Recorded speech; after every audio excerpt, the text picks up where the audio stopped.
नमस्ते मित्रांनो, मी राहुल वायदंडे एक फुल time trader आहे आणि मेंटॉरसुद्धा आहे.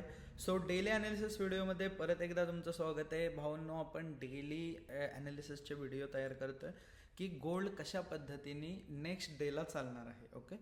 सो काल ज्या लेवल दिलेल्या मी बाईंग साईडला मी जी लेवल दिलेली 4067, तिथून मार्केटमध्ये खूप चांगली मोमेंटम आली आहे. जर तुम्ही प्रिव्हियस व्हिडिओ बघितला असेल तर तुम्हाला आजचं मार्केट बघितल्यावरती तुम्हाला समजेल की कशा पद्धतीने आपण लेवल्स दिलेला आणि त्या वर्क झालेल्या आहेत. एक्झॅक्टली ही लेवल दिलेली मी 4067 आणि तिथून अप साईडला कंटिन्यू मार्केट हे गेलेलं आहे. ओके. चलो, सकाळी आजचे जे ट्रेड झाले ते मी आधी तुम्हाला सांगतो, नंतरनं मी तुम्हाला सांगतो की उद्या मार्केट कशा पद्धतीने रिॲक्ट करणार आहे आणि आपले ट्रेड प्लॅनिंग काय असणार आहेत. ओके. सगळ्यात पहिल्यांदा जेव्हा आपण सकाळी लाईव्हला आलो, ओके, तेव्हा एक ट्रेड झाला जो की 70 पिप्सचा होता. बट तो मला नाही सांगूसं वाटत आहे कारण सगळे एंटर नव्हते त्या ट्रेडमध्ये. त्याच्यानंतरनं गाईज आपण एक ट्रेड प्लॅन केला जो होता 4089ला. आपण बाईंग साईडला ट्रेड प्लॅन केलेला. एक्झॅक्टली या लेवलपासून आपल्याला 80 पिप्सची मुवमेंट मिळालेली आहे. 80 ते 100 पिप्सची मुवमेंट. हा ट्रेड आपण लाईव्ह स्ट्रीमवरती घेतलेला. सगळे स्टुडंट देखील आपले या ट्रेडमध्ये प्लसमध्ये होते. त्याच्यानंतरनं हा ट्रेड झाल्यानंतरनं आपण एकही ट्रेड प्लॅन केला नाही. लंडन सेशन आपलं आज सुट्टी होती. लंडन सेशन आपण आज ट्रेडच केला नाही. त्याच्यानंतरनं संध्याकाळी जेव्हा आपण लाईव्ह स्ट्रीमला आलो, ओके, संध्याकाळी जेव्हा लाईव्ह स्ट्रीमला आलो तेव्हा हा पहिला ट्रेड आपण प्लॅन केला ज्यात आपल्याला 50 पिप्स भेटले. ॲक्च्युली हा ट्रेड बाईंग साईडला ट्रेड प्लॅन केलेला, त्यात आपल्याला फक्त 50 पिप कॅप्चर करता आले. नंतर ना मित्रांनो आपण एक सेलिंग प्लॅन केली. जवळपास 80 पिप या ट्रेडमध्ये आपल्याला मिळाले. एक्झॅक्टली या पॉईंटला आपण एंट्री प्लॅन केलेली 4114ला. सेलिंग साईडला ट्रेड प्लॅन केलेला. आपला एल मित्रांनो 30 पिप्सचा असतो. जवळपास इथं आपला एल होता आणि टार्गेट आपलं 1:2च्या वरतीच असतं नेहमी. ओके. 1:5, 1:10 सुद्धा आपण कॅप्चर केलेलं आहे बऱ्याच वेळा. सो इथून एक फॉल भेटला आपल्याला. 80 पिप्स आपण कॅप्चर केले. नंतरनं ही जी बाईंग झाली ती आपल्याला कॅप्चर करता आली नाही. सेलिंग आली, परत एम पॅटर्न तयार केला आणि परत आपण सेलिंग साईडला एक ट्रेड शोधत होतो. एक्झॅक्टली या लेवलला आपला सेकंड ट्रेड ॲक्टिव्ह झाला. बघा, या लेवलला सेकंड ट्रेड ॲक्टिव्ह झाला 4110ला. तिथून आपण जवळपास 90 पिप्सची 90 पिप्सची मुवमेंट आपण कॅप्चर केलेले आहे. या ट्रेडमध्ये सुद्धा सगळे लाईव्ह स्ट्रीमर आपले प्रॉफिटमध्ये होते. तुम्हाला स्टुडंट्सचं प्रॉफिट बघायचं असेल तर तुम्ही इन्स्टाला जाऊ शकता माझ्या आणि स्टोरीज चेक करू शकता. तिथं डेली स्टुडंट्सचे देखील प्रॉफिट मी मेन्शन करत असतो. ही एक लेवल होती. त्यानंतर आपला एकही ट्रेड झाला नाही. आपण बास केलं 50, 80 आणि हे 90.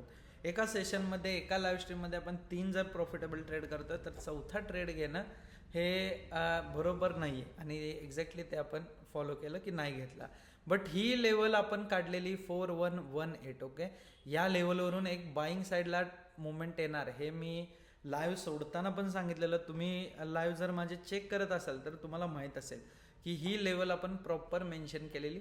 एक्झॅक्टली या लेवलच्या वरती मार्केटमध्ये मुवमेंट आली. जवळपास 100 पिप्स या लेवलपासून वरती गेलं आहे आणि हीच लेवल होती ज्या लेवलपासून मी आज सांगणार होतो जी लेवल. बट ठीक आहे, आता फक्त नेक्स्ट डेला काय होणार आहे या गोष्टी आपण इथं एक्सप्लेन करूया. म्हणजेच उद्याच्या दिवशी. ओके. उद्याच्या दिवशी आपला व्ह्यू राहणार आहे. आधी सगळ्यात पहिल्यांदा 4 आवरवरती शिफ्ट होऊन मी मित्रांनो तुम्हाला सांगतो, हे टार्गेट आपलं अजून अचीव झालं नाही आहे. 18च्या ब्रेकआउट नंतरनं आपल्याला टार्गेट हे पाहिजे होतं 34. ओके. ते ब्रेकआउट आला नाही आहे आपल्याला 34चा. बट जेव्हा 34चा ब्रेकआउट येईल तेव्हा परत एकदा उद्याच्या दिवशी आपण बाईंग साईडला ट्रेड प्लॅन करायचा बघणार आहे. जवळपास 310 पिप्सची मुवमेंट अप साईडला अशी पेंडिंग आहे. इथं मी RR लावतो. येस, एक्झॅक्टली हा ट्रेड उद्या आपण प्लॅन करू शकतो बाईंग साईडला. येस, हे तर मोठं टार्गेट असणार आहे 770 पिप्सचं ही लिक्विडिटी. बट त्याच्या आधी एक छोटंसं टार्गेट आहे ते 300-350 पिप्सचं आपल्याला इथं भेटून जाईल. फक्त या लेवलचा मारुबुजू कॅन्डलनी ब्रेकआउट आला पाहिजे. बरेच जण मला म्हणतात की सर कॅन्डल्स वर्क नाही करत, पण कॅन्डल वर्क करतात. कुठल्याही म्हणजे तुम्ही स्वतः एक्सपिरियन्स घ्या, लोकांचा ऐकण्यापेक्षा कॅन्डल नेहमी वर्क करतात. ओके, ते झाल्यानंतर ना सेलिंग साईडला गाईज मी एक लेवल सांगतो तुम्हाला. ही सेलिंग साईडला लेवल असणार आहे, ती प्रॉपर वर्क करेल. ओके, 4080 जोपर्यंत या लेवलच्या खाली मार्केट येत नाही तोपर्यंत सेलिंगचा विचार सुद्धा करू नका. या लेवलच्या खाली आलं तर तुम्ही सेलिंग साईडला जाऊ शकता आणि मस्त ट्रेड प्लॅन होऊ शकतो. चलो गाईज, भेटूया आपण उद्या सकाळी मॉर्निंग लाईव्ह स्ट्रीमला. त्याच्यानंतर ना आपली लंडन सेशनला पण लाईव्ह स्ट्रीमिंग असणार आहे आणि संध्याकाळी न्यूयॉर्क सेशनला पण लाईव्ह स्ट्रीमिंग ही असणार आहे. ओके, भेटूया उद्या मॉर्निंग लाईव्ह स्ट्रीमला. कोणीही लाईव्ह स्ट्रीम मिस करू नका. आपण चांगले प्रॉफिटेबल आहे. आपली accuracy day by day increase होत चालली आहे. जर तुम्ही प्रिव्हियस लाईव्ह बघितले माझे किंवा इन्स्टामध्ये जाऊन माझं जर अकाउंट चेक केलं तर तिथं डेली प्रॉफिटेबल व्हिडिओ मी टाकत असतो. ओके, चलो bye bye guys, good night. आणि रिअल ट्रेडर बनायचा प्रयत्न करा. ओके, फेक ट्रेडरांच्या नादीला पण लागू नका आणि फेक ट्रेडिंग शिकूही नका कोणाकडून. जे काय आहे ते रिअल ट्रेडिंगवरतीच फोकस करा. चलो bye bye guys, good night आणि have a profitable life. Bye bye.